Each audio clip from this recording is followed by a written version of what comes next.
Welcome! I'm Huion, a software dev slash creative with a focus on the creative today. I recently got a Huion Kamvas Pro 16. I hope I'm saying all of that right. And today I'm going to go through the unboxing, the setup, and review it a little bit as a drawing tablet. And first, a little bit of context, a little background about where I'm coming from, to help you understand my thoughts and what I'm gonna look at when I'm reviewing. So I've been a hobbyist artist for basically my whole life, but I've only gotten into regular dedicated art practice in the past few years. I'm a software engineer and game developer primarily, but when I got my Galaxy Note 20 Plus Ultra whatever phone with the S Pen, I started practicing digital art, and I even opened up a sticker shop. I recently added t-shirts that I'm really proud of, and all of the designs in the shop currently I made on my phone in Infinite Painter with the S Pen. So I'm coming at this review from the perspective of someone who is really just dipping my toes into art as a professional endeavor fairly recently. This is the 2022 version. It was a little bit on sale when I got it. It's about a $500 tablet, $500, $600.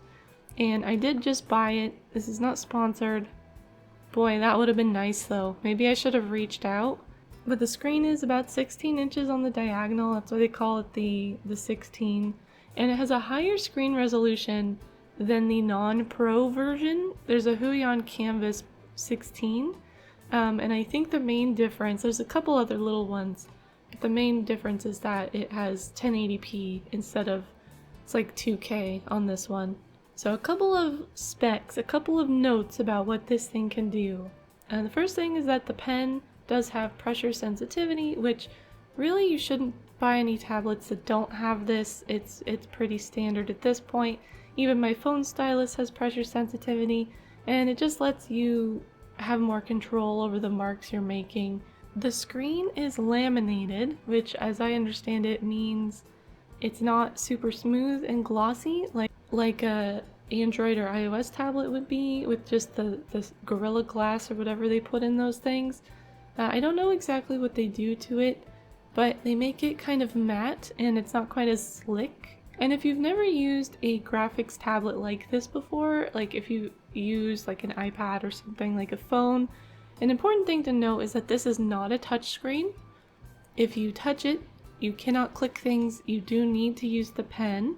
And this is a good thing and, maybe a not as good thing. The good thing is that you don't need to worry about where you're resting your hand. You don't need to worry about leaving marks with the side of your palm. As I am left-handed, this is something I have to think about all the time. But because the pen is what interacts with the screen, I can just sort of lean any part of my body on this tablet and it will only draw where I'm trying to draw, which is great. On the other hand, it does mean that this is a very specialized device. It is for drawing, and something like a tablet, an iPad or an Android tablet, or even a touchscreen monitor could be a lot more useful if you want to do other things with it than art.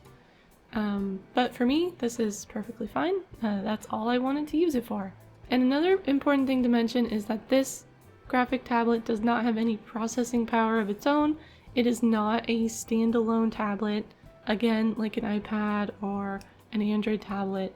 You do need to connect this to a computer in order to use it, whether that's a Windows PC, a laptop, a MacBook.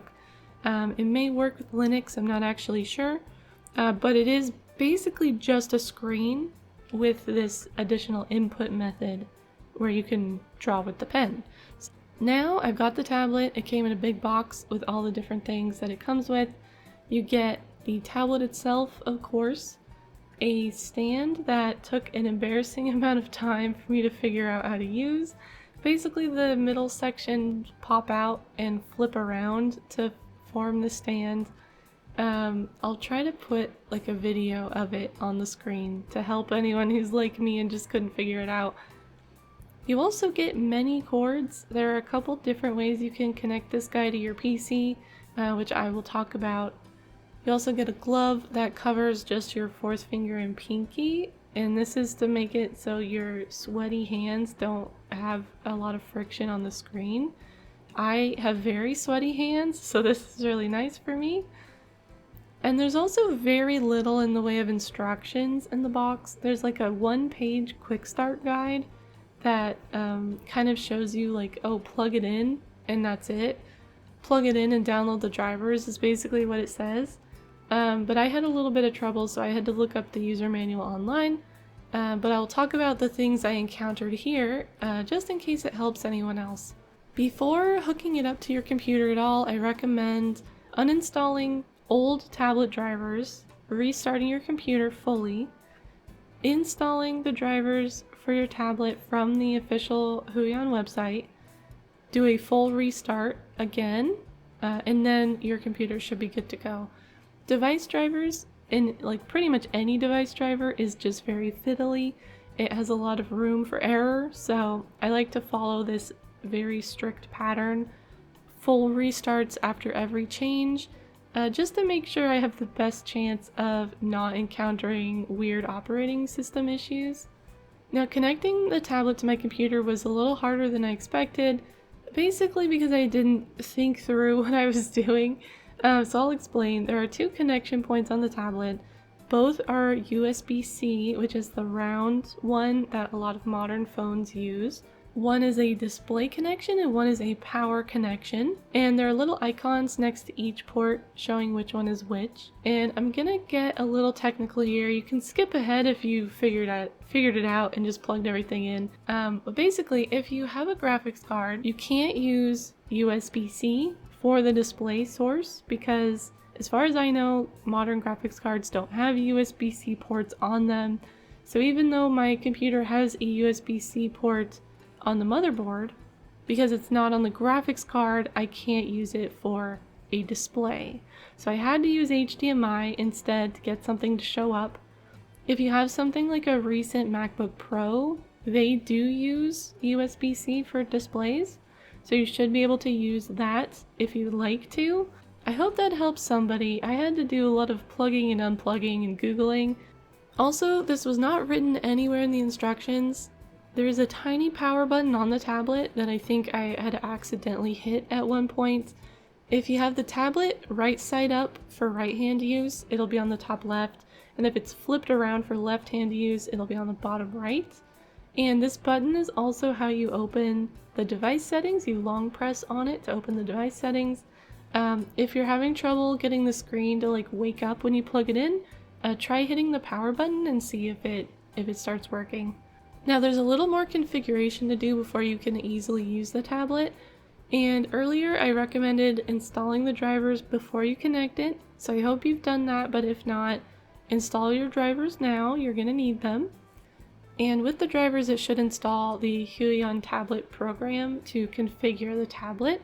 And the most important screen here is the one that lets you map your tablet to your like Windows displays, or I'm guessing this looks similar on Mac, but I have a Windows machine. You'll also want to open your operating system like display settings, like in system settings, so that you can configure how the connected display shows up to your computer.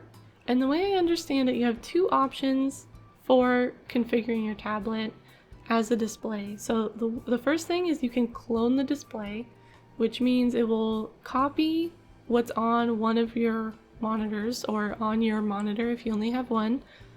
And when you do this one, if you clone it in the Huion tablet settings, you'll want to map the pen area to the screen you're cloning so that when you move your pen on your tablet, it moves it on the same screen that you're seeing on the tablet.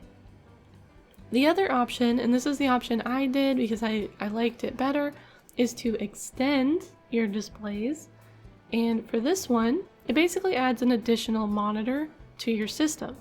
Because that's basically what this is. It is just a monitor that you can use a pen with. And if you choose this setting to extend it, instead of mapping your pen to one of your monitors, you're going to want to map it to that additional display. So basically at the end of this all, you want to make it so that when you move your pen any direction on the tablet, the mouse follows underneath it in a predictable way. If you get one of these wrong, you'll notice that the mouse will like jump to a different screen if you've accidentally mapped it to that screen. So that's how you do this. If you are left-handed, like me, this is not really a problem, but you do need to do some additional configuration. And you only have to do this if you want the buttons to be on the right. And in order to do this, you flip the tablet upside down so that the buttons are where you want them to be.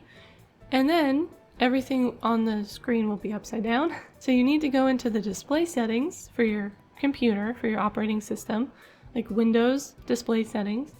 And instead of like landscape or portrait, I guess, I've never seen anyone use a drawing tablet in portrait mode, but I think you can technically. But instead of portrait or landscape, you want to do the flipped version, and this will flip it upside down. So that's good, but the mouse will still be backwards when you move it on the tablet. So then you also need to go into the Huion settings. At the bottom of the screen where you map a pen to a display, you'll have the option to rotate 180 degrees. And this will make the pen match up with what you're seeing on the screen. And now we're basically ready to use it. You can also configure hotkeys, which the buttons on the side. Since I was learning a new software, Krita, I didn't really know which hotkeys would be useful because I've never used it before. So I did this step a little bit later, but basically you can use your Huion tablet program, select the button that you want to change, and then type in the key that you want that to be. And an important note here, if you are flipped upside down to use the tablet in left-handed mode, the buttons will be in the wrong order. That's just how it is. Now, on to the actual review. So when I got this tablet, I was nearing the end of my 100-day project, and I got it as a reward for myself for finishing the 100-day project. But it went on sale, so I got it a little bit early. So I did technically cheat a little bit. I got it on like day 80 or something instead of day 100. But the first thing I tried drawing on it was my daily 100-day project drawing. I painted a slice of cake that I saw on Pinterest. And because I was learning Krita for the first time, I was getting used to a new software. All the brushes were different, all the tools were a little bit different. And it was a whole process to learn Krita, in addition to sort of feeling out the new tablet and using the tablet. So I wasn't really happy with my first drawing, but as I continued to use the tablet and get familiar with Krita over the next several days, I started to get a lot more comfortable. At this point, I've been using it every day, I think for 2 weeks, and I'm a lot more comfortable with it now. I'm very happy with the tablet itself.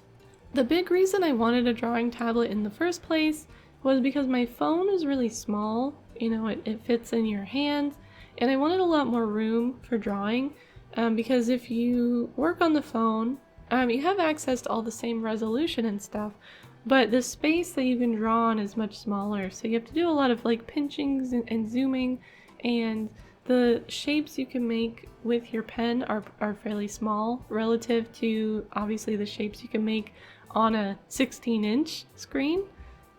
So that was the big reason I wanted a drawing tablet, was to have more space, and it's even a little bigger than I expected. So I think the next size down would have actually been fine. I think that one was 13 inches, but this one's good. I have plenty of room to move my hand and my arm in a natural way. I'm not doing a lot of pinching and zooming. I do some zooming, but not a ton of it, and it just feels a lot more natural and a lot more open, I guess. I'm not the best at managing things like line weight with the pressure sensitivity, but I do have it on my phone stylus, and so I'm used to using it sometimes. And the pen that the Huion tablet comes with seems pretty good. I don't know. I don't have a lot to say here because I'm not really like a super professional. I don't don't practice pressure techniques and things like that, but it seemed to respond to my movements the way I would expect. There's not like a delay, or it doesn't have like, I have experience in the past with the screenless tablets. Sometimes it seems like the pen is either full pressure or zero pressure and there's like no in between, but that's not the case with this one. It feels like I am able to get some smooth transitions if I'm actually using my hand correctly, but that is also, you know, it's a muscle memory thing that I'm still working on a little bit. I do like the laminated surface. There's not a noticeable texture to it. Like if you feel it, it feels smooth, but when you're drawing, it's definitely not as slippery as my phone screen. So I think the lamination is a good option. And one thing I noticed very recently, actually, is that things tend to look brighter, more saturated on the tablet than they do on my other monitors. At least that's what I think is happening, because I keep noticing I'll do some drawing on my tablet, I'll save out the image, and I'll look at it on another monitor and it will look a little bit more dull in color. And I think it's because the tablet is showing up as brighter and it's making me pick colors that are less bright because they look bright. I don't know, that's my best guess. I'm gonna play with the settings on the tablet and see if I can adjust the colors and get something that matches a little bit better. But I didn't have time to dive into that for this video, but it's just a note that I had that it is a separate display and you'll need to calibrate it just like you would need to calibrate any monitor for art creation. I have actually done that with my other monitors and I just didn't think about it for this one. Overall, the actual drawing experience will depend a lot on the software you're using, but the mechanics of the tablet, you know, the look of it, the accuracy, pressure sensitivity, the surface, it all seems great. I feel pretty good about this purchase. I did not have to calibrate the pen. It seems pretty accurate right out of the box. I don't know if over time it drifts a little maybe, but there is an option to calibrate like basically where the pen points on the tablet if you notice it's a little off. I also don't have the desk space to keep the tablet out and plugged in all the time, so I do plug and unplug it every day, which makes me worried about the longevity of the cords and the USB ports, but so far I don't need to do additional configuration. If I unplug it and plug it back in the next day, it remembers how my displays are set up. I can just sort of plug it in, it'll turn on, it'll show me my third screen that I've extended, and I can get right to it. So in general, it does just sort of work once you get that initial configuration done. The higher resolution is not really why I bought this tablet, but it does match the resolution of my monitors, which I imagine probably helps with just my like visual understanding of what I'm doing on screen, because it's at a scale that I'm used to. You know, it's nice and crisp, just no complaints there. I think it's good.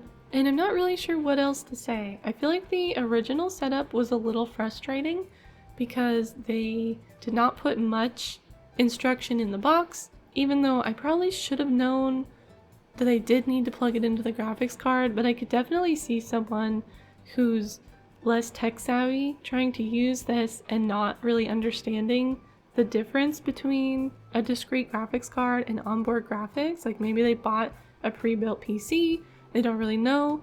I could see that experience being very frustrating. But now that everything's good to go, I've been able to really dive into learning Krita, and I feel like the tablet has supported that. It hasn't really, I haven't had to figure out how to use the tablet. It's very intuitive. Everything is calibrated and it looks good and it feels good. And the thing is, really, the drawing tablet is not going to make you draw better. It's not going to make drawing easier. It's really just a tool, and as long as they function the way that they're supposed to function, a fancy one isn't going to be that much better in terms of making art than one that's like this, like a middle of the road, or even one that's like a much cheaper, maybe a little bit lower quality. I think as long as it works and it works with the software that you're using, all the rest comes from your muscle memory, your skills, your understanding of visual space. And this tablet is a perfectly fine tool that I feel good using. And I think this tablet is really going to enable me to make art more freely and more comfortably with all the additional space. And then something I didn't really touch on is that you get a lot more power with the tablet connected to the computer than you do with a phone. For example, Infinite Painter does have limitations on how many layers you can have in one piece based on the resolution, because a phone just has a limited amount of processing power. It can't hold that many pixels in memory, so they have to limit it. The computer has, it still has limits, but they're much, much higher, dependent on your computer. And one thing I've really wanted to get into is some 2D animation. I just got like the bug. I've been watching a lot of like Gartic phone animation round, like fun online videos where creators will get together and do fun little animation challenges, and it just looks so fun. Like I'll probably never like do real professional animation, but I've really wanted to get into it as a hobby and play with the shapes and the movements, and I'm finally gonna be able to do that because I don't have these limitations on my hardware anymore. So I'm very excited about that. I'm very excited about what I'll be able to create with this tablet. If you have any questions about how it works, what it does, if maybe you're having like a configuration problem, I may be able to help you, maybe not. I did just get it. But that's all for this little setup and review. I'm very happy with it. I would recommend so far. I don't see anything seriously lacking. The left-handed orientation stuff is a little bit annoying. I feel like it should just be easier to be left-handed, but that's pretty much life, isn't it? As far as this tablet goes, it's not too bad. But that's it. That's the Huion Kamvas Pro 16. Get ready to see more art content, maybe. If I feel like that's appropriate for my channel, let me know. By the way, let me know what you want to see. If you want to see some animation, if you want to see some drawing time lapses, if you want, maybe I could do like a drawing challenge. I am actually using this tablet for some of my game work that you'll see in a devlog that may actually already be out when this video is posted. I'm not actually sure the order that I'm posting them in, but let me know what you want to see here on this little channel of mine. Don't forget to subscribe if you found this video useful. I make videos about games, game development, and creativity, and I've got a lot more coming up. And I hope to see you there. Okay, thank you. Goodbye!